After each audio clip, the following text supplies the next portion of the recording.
पदाधिकारी सुधाकर बडगुजरांच्या व्हिडिओमुळे आता ठाकरेंची अडचण वाढण्याची शक्यता आहे। नितेश राणेंनी सलीम कुत्ता सोबतचे बडगुजरांचे फोटो दाखवले आणि त्यामुळे आता ठाकरेंच्या अडचणी वाढण्याची शक्यता आहे। सलीम कुत्ता 1993 बॉम्बस्फोटातील आरोपी आहे आणि त्याच्यासोबतचे सुधाकर बडगुजर यांचे फोटो नितेश राणे यांनी विधानसभेत दाखवलेले आहेत।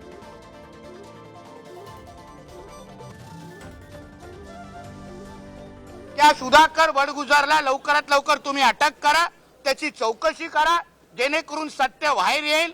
कोण त्याचा पॉलिटिकल गॉडफादर आहे, कोणाचा त्याला आशीर्वाद आहे, त्याचा सीडीआर रिपोर्ट तपासला जावा। आमच्या सगळ्यांच्या मागणीच्या अनुसार आदरणीय देवेंद्र फडणवीस साहेबांनी सभागृहामध्ये या विषयाची एसआयटी चौकशी जाहीर केलेली आहे। दादा भुसेजींनी, आशिष शेलारजींनी जो विषय या ठिकाणी उपस्थित केला आहे तो जर ठीक आहे मी उत्तर देतो, आता जाऊ दे। हा विषय अतिशय गंभीर आहे। या ठिकाणी बॉम्बस्फोटामध्ये जे आरोपी आहेत आणि विशेषतः या देशाचा शत्रू असलेला दाऊद याचा जवळचा सहकारी अशा प्रकारचा जो कुत्ता आहे याच्या सोबत त्या ठिकाणी पार्टी करणं, खरं म्हणजे हा पेरोलवर बाहेर होता। पेरोलवर बाहेर असताना त्याला पार्टी देखील करता येत नाही, त्याच्यामुळे त्यांनी पार्टी करायची आणि कोणीतरी जाऊन त्या पार्टीत नाचायचं, हे अतिशय गंभीर आहे।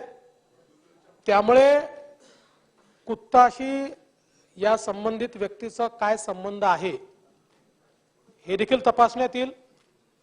याच्यामध्ये अशा प्रकारची पार्टी करण्यामध्ये कोण कोण होते, त्याला कोणाचा वरदहस्त होता का, कोणाचा आशीर्वाद होता का, ही तपासण्यात येईल।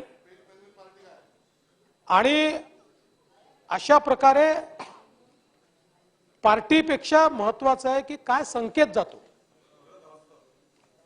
अशा प्रकारचे बॉम्बस्फोटातले आरोपी यांच्यासोबत जर कोणी पार्टी करत असेल तर याचा अर्थ संवेदना मेल्या आहेत, अशा प्रकारचा हा विषय या ठिकाणी आहे। आणि म्हणून मी सभागृहाला आश्वस्त करू इच्छितो, हो एसआयटीच्या माध्यमातून आणि टाइम बाउंड पद्धतीनं या ठिकाणी याची चौकशी करण्यात येईल आणि दोषींवर कारवाई करण्यात येईल।